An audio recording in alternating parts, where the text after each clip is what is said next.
Sir నమస్తే sir. నమస్తే అండి. సార్ ఇదివరకు రోజుల్లో పలానా ఊర్లో పలానా వాళ్ళకి క్యాన్సర్ వచ్చిందంట అనుకునేవాళ్ళం. ఇప్పుడు మన కాలనీలోనే ఇద్దరు ముగ్గురికైనా కంపల్సరీగా క్యాన్సర్ అనే పదం వినిపిస్తుంది. ఎందుకు ఇంత ప్రామినెంట్ అయింది సార్? మీరు అన్నట్టు క్యాన్సర్ ఇన్సిడెంట్స్ అంటే ప్రతి సంవత్సరం వచ్చే కొత్త క్యాన్సర్ కేసుల సంఖ్య గణనీయంగా పెరిగిపోతుందండి. 2022 లాస్ట్ టైం ICMR వాళ్ళు ఇచ్చిన ఎస్టిమేట్ అంటే 2 సంవత్సరాల క్రితం భారతదేశంలో 16.5 లక్షల న్యూ క్యాన్సర్ కేసెస్ కనుగొనబడ్డాయని ICMR వారు అంచనాకు వచ్చారు. Indian council for medical research, New Delhi. మన భారతదేశంలో cancer is not a notifiable disease. అంటే మీరు కూడా ఆఫ్టర్నూన్ నేను ఇవాళ క్యాన్సర్ పేషెంట్ చూశాను అనుకోండి, కొత్త క్యాన్సర్ పేషెంట్, నేను ఎవరికి నోటిఫై చేయాల్సిన అవసరం లేదు, ట్రీట్ చేస్తే సరిపోతుంది. ఒక కరోనా పేషెంట్ చూస్తే మాత్రం వెంటనే మున్సిపల్ అథారిటీస్కి నోటిఫై చేయాలి.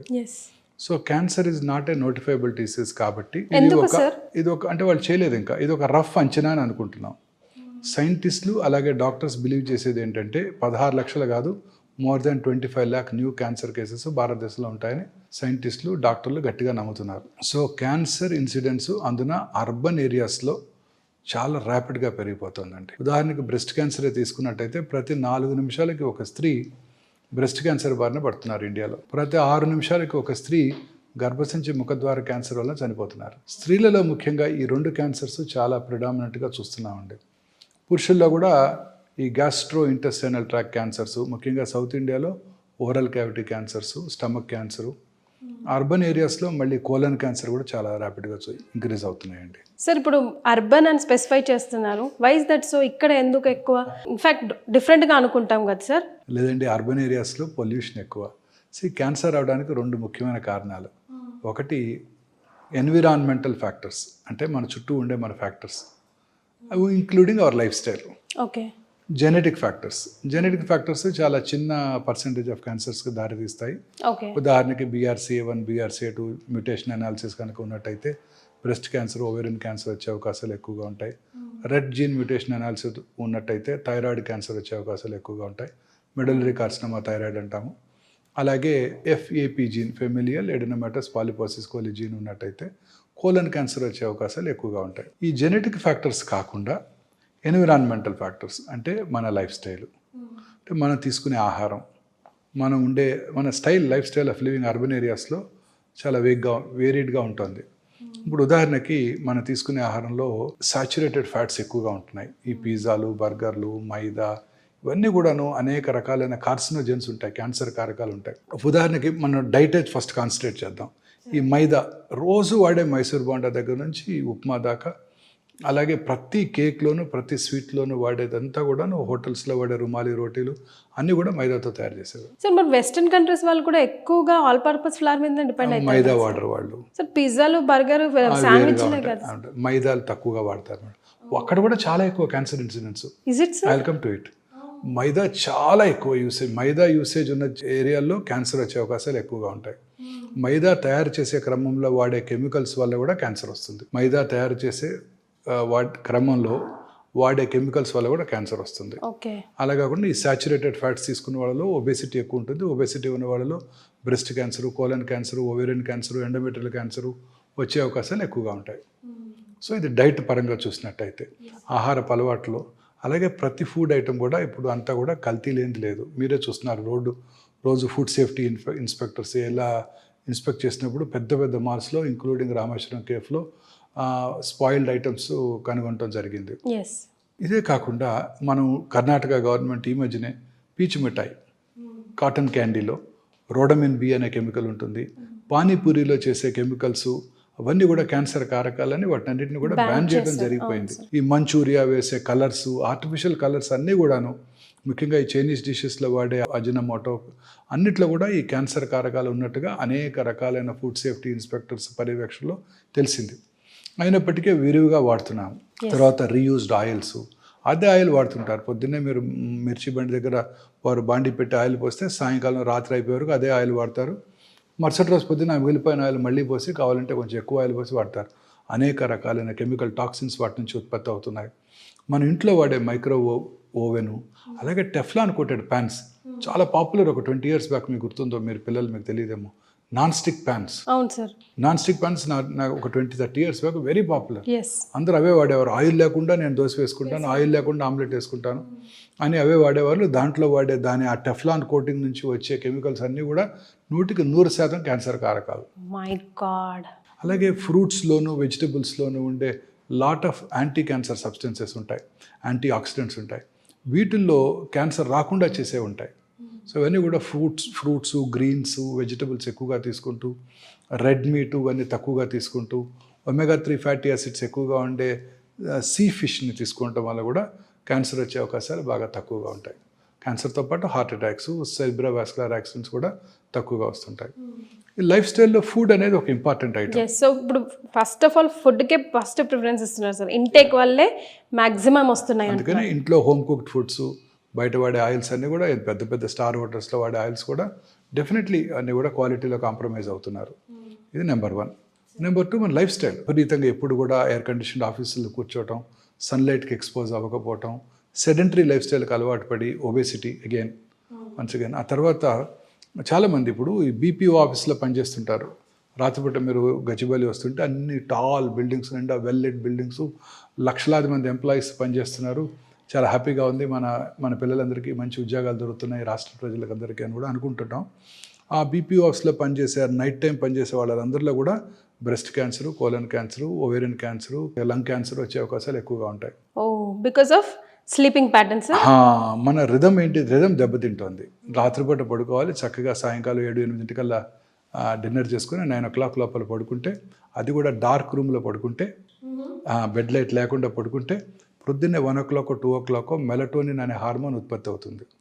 ఆ melatonin strong anti cancer properties. ఇప్పుడు మనం అంతా ఏం చేస్తాం, ఇంక్లూడింగ్ మీరు నేను కూడా, రాత్రి 11 దాకా పని చేస్తున్నాము, లేకపోతే 10 దాకా పని చేస్తున్నాము, ఇంటికి వెళ్ళి 1 గంట టీవీ చూస్తూ, ఆ తర్వాత పడుకున్నప్పుడు కూడా ఆ మొబైల్ స్క్రీన్ చూస్తూ, ఆ రోజు ఆ వాట్సాప్ మెసేజ్లకు ఆన్సర్స్ పెట్టి న్యూస్ చూసుకొని పడుకుంటున్నాం, ఆ బ్లూ స్క్రీన్ చూస్తూ పడుకుంటున్నాం. ఇంకెక్కడ ఉత్పత్తి అవుతుంది మెలటోనిన్ హార్మోన్? ఉత్పత్తి అవ్వదు. It has a strong anti cancer properties. So అందరూ కూడా రిథం దెబ్బతింటోంది.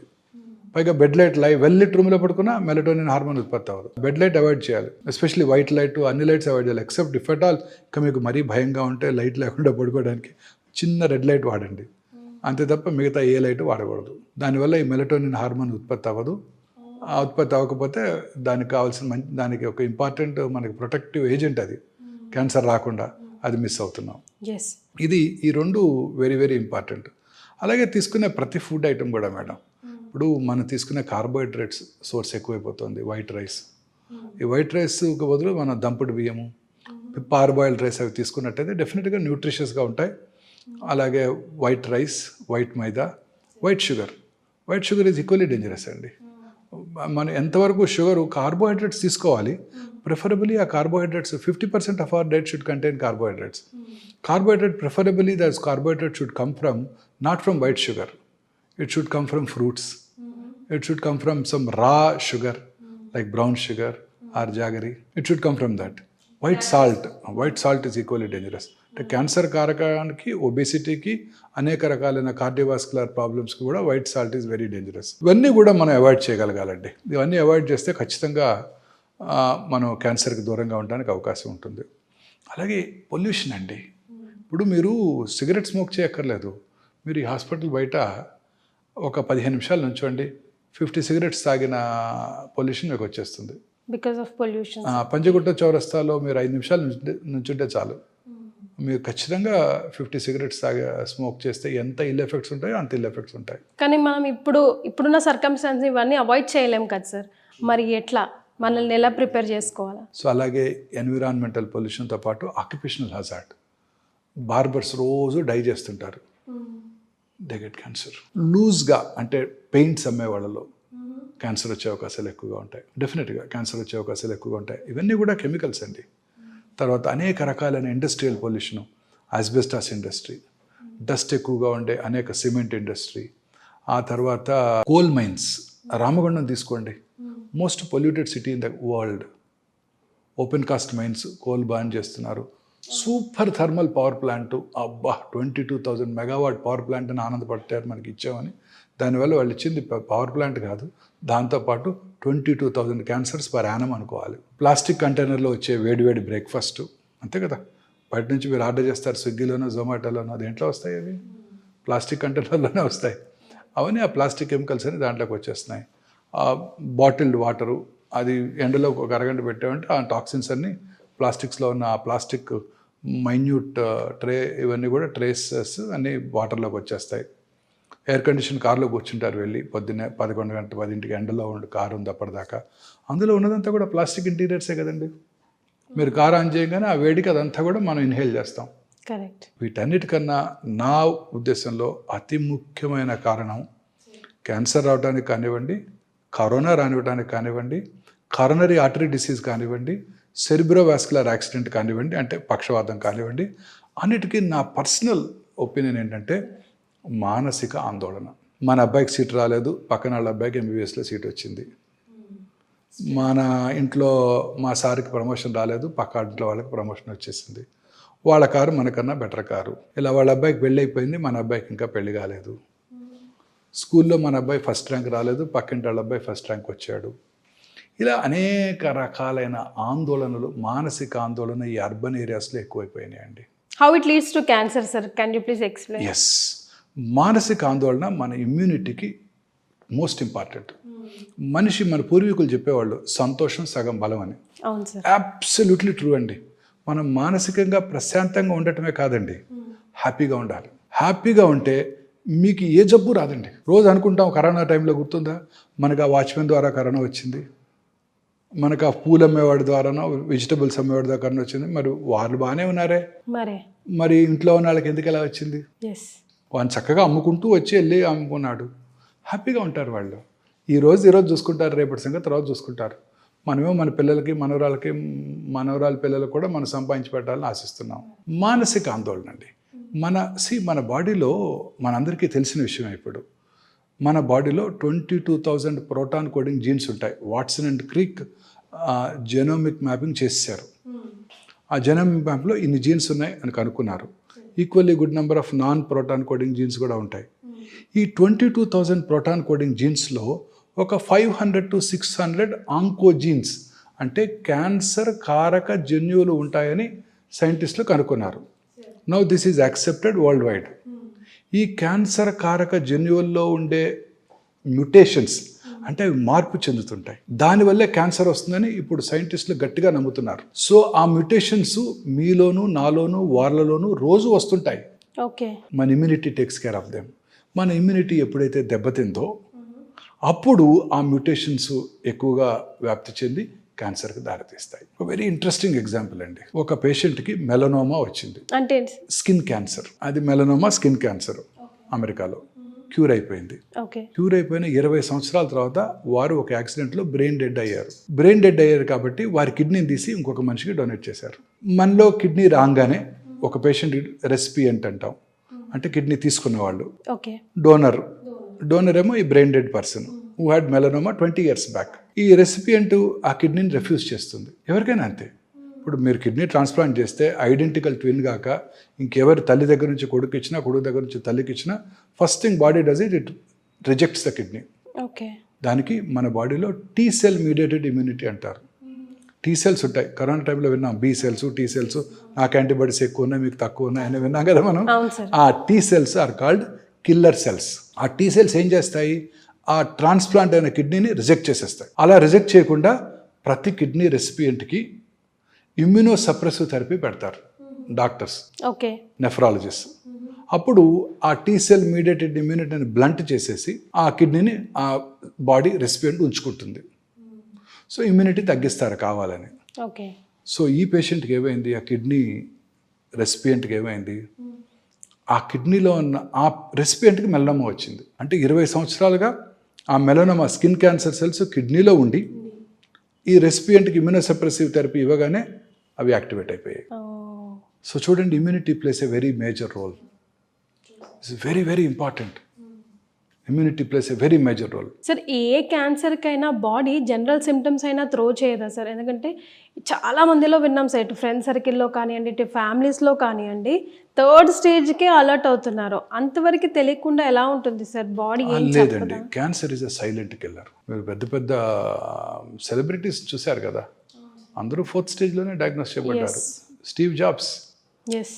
సో ఈ బ్రెయిన్ క్యాన్సర్ లక్షణాలు తీసుకున్నట్టయితే అర్లీ మార్నింగ్ హెడేక్, ఓకే, పొద్దున్నే లేవగానే హెడేక్, లేకపోతే నిద్రలో హెడేక్తో నిద్ర లేవటం 4 గంటలకు 5 గంటలకు, వర్సనింగ్ హెడేక్ ఎస్పెషలీ 50sలో, very characteristic symptom of brain tumour. అలాగే ఫిట్స్ రావటం, కన్వల్షన్స్, తర్వాత హెడేక్ అంటే ఫిట్స్తో పాటు సడన్గా కాన్షియస్నెస్ కోల్పోవటం, ఇవన్నీ కూడా warning signals of brain tumour. బ్రెయిన్లో ఎక్కడైతే లొకేషన్ బట్టి సిమ్టమ్స్ ఉంటాయి, ఉదాహరణకి చిన్న మెదడు అంటాం, సెరిబెల్లం, అక్కడ కనుక క్యాన్సర్ వచ్చినట్టయితే ఆల్కహాల్ తాగిన వాళ్ళు ఎలా నడుస్తారో అలా నడుస్తుంటారు. తర్వాత ఫ్రాంటల్ లోబ్లో వచ్చింది అనుకోండి, అందరి ముందు డ్రెస్ చేంజ్ చేసుకోవటం వెరీ ఇంపార్టెంట్. ఓకే. సో కొన్నిసార్లు అందరి ముందు యూరిన్ పాస్ చేయటం, అందరి ముందు డ్రెస్ చేంజ్ చేసుకోవటం, లొకేషన్ బట్టి ఫ్రాంటల్ లోబ్లో. కొంతమందికి ఆ బ్రోక స్పీచ్ ఏరియాలో ట్యూమర్ వచ్చింది అనుకోండి, అంతా బాగానే ఉంటుంది, మాట్లాడలేరు వాళ్ళు, ఈ కాంట్ ఎక్స్ప్రెస్ ఎనీథింగ్, అలా చూస్తుంటారు అంతే. కూర్చోండి అంటే కూర్చుంటారు, పడుకోండి అంటే పడుకుంటారు, ఆయన ఏమైనా చెప్పాలంటే నోట్లోంచి మాట రాదు. కొంతమందికి విజన్ డిస్టర్బెన్సెస్, కొంతమందికి మోటార్ ఏరియాలో వచ్చిందంటే ఆపోజిట్ సైడ్ కాలు చెయ్యి వంకర అదే పని చేయకుండా ఉండటం, ఇలా అనేక రకాలుగా మేనిఫెస్ట్ చేస్తుంది బ్రెయిన్ ట్యూమర్. కిందకు వచ్చామనుకోండి, oral cavity tumours are the commonest tumours in south India in men. ఈ especially gutka paan chewing habits ఉన్న వాళ్ళు ఈ క్యాన్సర్స్ ఎక్కువగా చూస్తుంటాం. సో క్యాన్సర్ రావడానికి అనేక రకాలైన కారణాలు డిస్కస్ చేసినప్పుడు ఈ దురలవాట్లు కూడా చాలా ఇంపార్టెంట్ అండి. స్మోకింగు, అంటే స్మోక్లెస్ టొబాకో అంటారు, అంటే గుట్కా, కైని, అంబారి, ఏదో రకరకాల భాషల్లో వాడుతుంటారు, జర్దా వాడుతుంటారు. చాలామంది అడుగుతుంటారు, నేను ఇక్కడ నోట్లో నములుతాను, ఊసేస్తాను, నేను దాన్ని ఇంజెస్ట్ చేయను లోపలికి, నాకు ఎందుకు వస్తే అంటాడు క్యాన్సర్. ఓరల్ క్యావిటీలోనే కాదండి, అక్కడ ఓరల్ మ్యూకోజా నుంచి అబ్జార్బ్ చేయబడి బాడీలో ఇతర భాగాల్లో కూడా క్యాన్సర్ రావచ్చు. స్మోక్ గురించి చెప్పనవసరం లేదండి. స్మోక్ చేసిన 6 సెకండ్స్లో ఆ టొబాకోలో ఉండే 400 to 500 క్యాన్సర్ కారక సబ్స్టెన్సెస్, కార్సినోజెన్స్ అంటాం, అవి బ్లడ్లోకి వెళ్ళిపోయి లంగ్స్లోనే కాకుండా యూరినరీ బ్లాడర్లోను, ఆడవాళ్ళలో అయితే గర్భసంచి ముఖ ద్వారా సర్విక్స్ దగ్గర కూడా క్యాన్సర్ కలగజేయగలవు. అంత ప్రమాదకరమైంది ఈ టొబాకో. సో ఈ ఓరల్ క్యావిటీ క్యాన్సర్స్ని గుర్తించడం కూడా చాలా కష్టం అండి. అందరూ కూడా లేట్ స్టేజ్లో వస్తుంటారు. మోస్ట్ ఇంపార్టెంట్ సిమ్టమ్స్ ఏంటంటే ఎరుపు తెలుపు మిళితమైన ప్యాచెస్ ఉండటం, అలాగే టంగ్ పైన కానివ్వండి, బకల్ మ్యూకోజా దవడ లోపలి కానివ్వండి, లిప్స్ దగ్గర కానివ్వండి, అంగటి మీద కానివ్వండి, ఎక్కడైనా సరే అవి నొప్పి కలిగించవు, ఎవరు డాక్టర్ దగ్గరికి రారు. తర్వాత మాట స్పష్టత కోల్పోవటం, నాలుక లోపల ట్యూమర్ వచ్చినప్పుడు నాలుక కదలికలు దెబ్బతింటాయి, అప్పుడు మాట స్పష్టంగా ఉండదు. ఇది ఒక important warning signal. Feeling of foreign body sensation in the throat, మామూలుగా మనం ఏదైనా మింగుతున్నాం అనుకోండి, పూర్తిగా మింగలేకపోతే ఒక వేగ్ ఫీలింగ్ ఉంటుంది, ఇక్కడే ఉన్నట్టు థ్రోట్ వెనకాల. మింగినా కానీ అది అలానే ఉందనుకోండి, వాటర్ తాగినా కానీ, that could be a cancer. అంటే బాడీ ఆ ట్యూమర్ని ఫారిన్ బాడీ లాగా పర్సీవ్ చేస్తుంది, వెరీ ఇంపార్టెంట్ వార్నింగ్ సిగ్నల్. అలాగే చిగుళ్ళ నుంచి బ్లడ్ రావటం, అల్సర్ నుంచి బ్లడ్ రావటం ఓరల్ క్యావిటీలో, ఇవన్నీ కూడా important warning signal off cancer అండి, ఓరల్ క్యాన్సర్. కింద స్వరపేటిక దగ్గరికి వచ్చిందంటే గొంతు బొంగురు పోవటం, మాటలో క్వాలిటీ, స్వరంలో క్వాలిటీ దెబ్బతింటాం, ఇవన్నీ కూడా స్వరపేటిక క్యాన్సర్ లక్షణాలు. దగ్గు రావటం, లంగ్ క్యాన్సర్ అయితే మానని దగ్గు, తగ్గినప్పుడు వచ్చే కళ్ళలో బ్లడ్ పట్టడం, వెయిట్ లాస్ ఆఫ్ ఆకలి తగ్గిపోవటం, లో గ్రేడ్ చెస్ట్ పెయిన్ ఉండటం, ఇవన్నీ కూడా లంగ్ క్యాన్సర్ లక్షణాలు.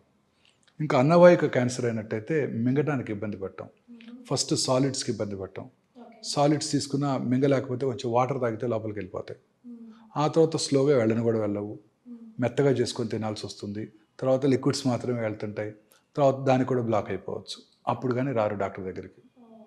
మెయిన్ కారణం పేదరికం, డబ్బులు లేవు. తర్వాత స్టమక్ క్యాన్సర్, ఇది commonest cancer in south India, ముఖ్యంగా ఈ 2 రాష్ట్రాల్లో, ఆంధ్రప్రదేశ్, తమిళనాడు చాలా కామన్. వీరు తీసుకునే ఆహారం కామనెస్ట్ ఈజ్ రైస్. మరి రైస్ క్యాన్సర్ కలిగిస్తుందని మీరు బ్లంట్గా అడిగితే ఆన్సర్ లేదు, బట్ కలిగిస్తుందనే చెప్పాలి. మీరు చెప్పే వైట్స్లో రైస్ కూడా రైస్ కారణం ఏంటంటే ఈ గ్యాస్ట్రిక్ క్యాన్సరు 2 దేశాల్లో ఎక్కువ కనబడుతుంది, ఒకటి సౌత్ ఇండియాలో, రెండోది జపాన్లో. ఇద్దరికి కామన్ థింగ్ ఏంటండి? రైస్. సరే ఎన్నో జయిస్తున్నాము, ఎప్పటికైనా ఈ క్యాన్సర్ని జయించగలమా లేదా? తప్పక చేస్తామండి. ఈ నియర్ ఫ్యూచర్లోనే ఉంది. మన సైంటిస్టులు ఇప్పుడు they are on the job. So ఈ క్యాన్సర్ లక్షణాలు ఇవన్నీ కూడాను మనం ఒక అవగాహన కనుక పెంచుకుంటే, ఈ లక్షణాలు ఉన్నప్పుడు డాక్టర్ దగ్గరికి వెళ్ళి పరీక్ష చేయించుకొని అది క్యాన్సర్ కాదు అని నిర్ధారణ చేసుకోవడం చాలా ఇంపార్టెంట్. మీరు అడిగిన నెక్స్ట్ క్వశ్చన్, ఎప్పటికైనా దీన్ని జయించగలమా? ఎస్, ఖచ్చితంగా జయిస్తారు సైంటిస్టులు. It not very far off. ఇప్పుడు క్యాన్సర్ని ఇప్పుడు కొన్ని రకాల టెస్టులు వచ్చేస్తున్నాయి. ఇంకా FDA అప్రూవల్ రాలేదు. గ్యాలరీ టెస్ట్ అంటారు. నిన్ననే మీరు ఒక పోడ్కాస్ట్ వినే ఉంటారు. బిల్ గేట్స్ జెరోదా అనే ఒక ఫేమస్ యాప్ ఉంది, stocks broking app, very famous. దాని CEO యంగ్ మ్యాన్, ఆయనతో పాడ్కాస్ట్ చేశారు. ఓకే. ఆ పాడ్కాస్ట్లో ఆయన మీ హెల్త్ని ఎలా కాపాడుకుంటారంటే, నేను ఒక టెస్ట్ చేయించుకుంటాను, గ్యాలరీ అనే టెస్ట్ అన్నారు ఆయన. ఆ గ్యాలరీ టెస్ట్ ద్వారా బ్లడ్లోనే బ్లడ్ టెస్ట్ చేసి 50 నుంచి 60 రకాల క్యాన్సర్లు వస్తాయో లేవో చెప్పేయచ్చు అంట. అది ఈ మధ్య వచ్చింది. ఇంగ్లాండ్లోనే ఫస్ట్ క్లినికల్ ట్రయల్స్ జరుగుతున్నాయి. ఇంకా FDA అప్రూవల్ కూడా రాలేదు. Okay sir. ఇప్పుడు గార్డెన్ 360 అని ఒక టెస్ట్ వచ్చేసింది.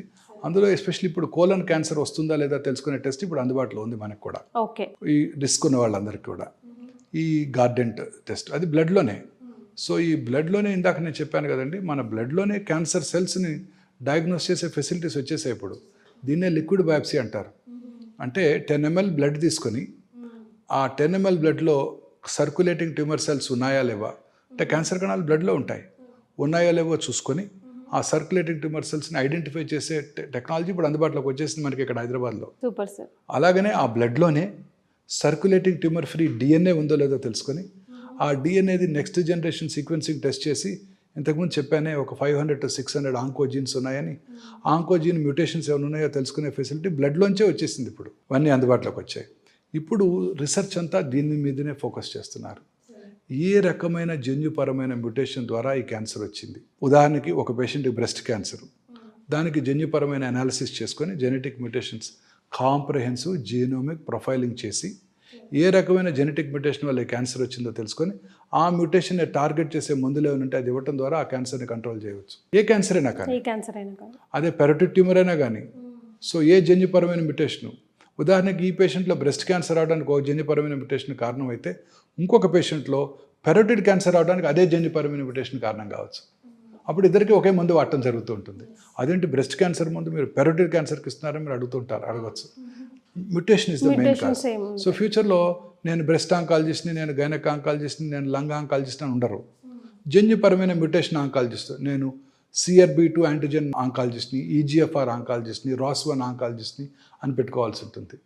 సో ఫ్యూచర్లో ఈ కాంప్రహెన్సివ్ జెనోమిక్ ప్రొఫైలింగ్ చేసి ఆ జన్యుపరమైన మ్యూటేషన్ ఐడెంటిఫై చేసి ఆ మ్యూటేషన్ని టార్గెట్ చేసే మందుల ద్వారా మనం క్యాన్సర్ని జయించగలుగుతాం. సార్, ఇప్పుడు ఒక ఫ్యామిలీలో ఎవరికైనా పెద్దవాళ్ళకి బ్రెస్ట్ క్యాన్సర్ ఉందనుకోండి, ఆ ఫ్యామిలీ పర్సన్స్కి వచ్చే అవకాశాలు ఎంతవరకు ఉంటాయి? మరి వాళ్ళకి పాపం ఇప్పుడు మనం లైఫ్ స్టైల్ చేంజెస్ అంటున్నాము, ఫుడ్ చేంజెస్ అంటున్నాం కదా సార్. పాపం వాడి లైఫ్ స్టైల్ బాగానే ఉంటుంటుంది కాబట్టి జీన్లో ఉంది కాబట్టి వీడికి వచ్చి ఉంటుంది.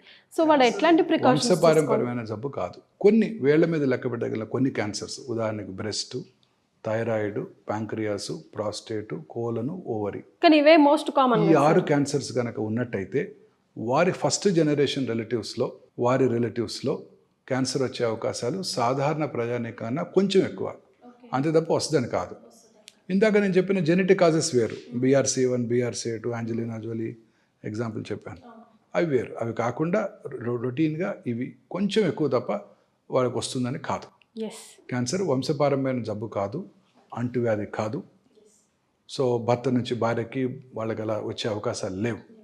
సో దాని గురించి ఆందోళన పడాల్సిన అవసరం లేదు. సో వ్యాక్సిన్ సంగతి ఏంటి సార్? అన్ని క్యాన్సర్స్కి వ్యాక్సిన్ మనకి ఇప్పటికి అందుబాటులో లేవు. గర్భసంచి క్యాన్సర్, హ్యూమన్ పాపిలోమేటస్ వైరస్ ఇన్ఫెక్షన్ వల్ల క్యాన్సర్ వస్తుందని మనం తెలుసుకున్నాము. కాజ్ అండ్ ఎఫెక్ట్ అంటే ఈ వైరల్ ఇన్ఫెక్షన్ వల్ల ఈ క్యాన్సర్ వస్తుందని తెలుసుకున్నాము. ఆ వైరస్కి వ్యాక్సిన్ అందుబాటులోకి వచ్చేసింది. ఇప్పుడు ఇంకా క్యాన్సర్ని మనం, సర్వైకల్ క్యాన్సర్ని మనం ఎట్లాగైతే స్మాల్ పాక్స్ని రూపుమాపామో, పోలియో రాకుండా చేసుకున్నామో, అలా కూడా గర్భసంచి ముఖద్వార క్యాన్సర్ రాకుండా చేసుకోవడానికి వ్యాక్సిన్ వచ్చేసింది. సో మొన్న ఫిబ్రవరిలో పెట్టిన ఓట్ ఆన్ అకౌంట్ బడ్జెట్లో మన ఫైనాన్స్ మినిస్టర్ గారు ఈ వ్యాక్సిన్ మన ప్రజలందరికీ ఫ్రీగా అందజేయడం జరుగుతుందని కూడా ప్రామిస్ చేశారు. రేపు ఎల్లుండో బడ్జెట్ వచ్చినప్పుడు ప్రాబబ్లీ దాని కేటాయింపులు కూడా ఉంటాయని అనుకుంటున్నాను. That is one. Second thing, ఈ హెపటైటిస్ B వైరస్. ఈ హెపటైటిస్ బి వైరల్ ఇన్ఫెక్షన్ ఉన్న వాళ్ళలో ఈ లివర్ డ్యామేజ్ అయ్యి వాళ్ళలో లివర్ క్యాన్సర్ వచ్చే అవకాశాలు 90% ఛాన్స్ ఉంటుంది. సో దానికి ఇప్పుడు వ్యాక్సిన్ అందుబాటులోకి వచ్చేసింది. మన పిల్లలందరూ కూడా యూనివర్సల్ ఇమ్యునైజేషన్ ప్రోగ్రాంలో వ్యాక్సిన్స్ ఇచ్చేస్తున్నారు. ఇంకా మిగతా క్యాన్సర్స్కి వీటికి వ్యాక్సిన్ కనుగొనబడలేదు. సో కనబడుతుందా సార్, వస్తుందా ఫ్యూచర్ టు కమ్? నా ఉద్దేశానికి వ్యాక్సిన్ కూడా అవసరం లేదు. ఆ జన్యుపరమైన మ్యూటేషన్ కనుక్కుంటారు, ఆ మ్యూటేషన్కి టార్గెట్ చేసే మెడిసిన్స్ వచ్చేస్తాయి, దాంతోనే క్యూర్ అయిపోతుంది క్యాన్సర్ అని నేను అనుకుంటున్నాను ఇంకొక 1 to 2 decadesలో. Super sir, thank you so much for joining us sir. Thank you madam, thanks అండి. సుమన్ టీవీలో మీ పర్సనల్ అండ్ బిజినెస్ ప్రమోషన్స్ కోసం కింది నెంబర్కి కాంటాక్ట్ చేయండి.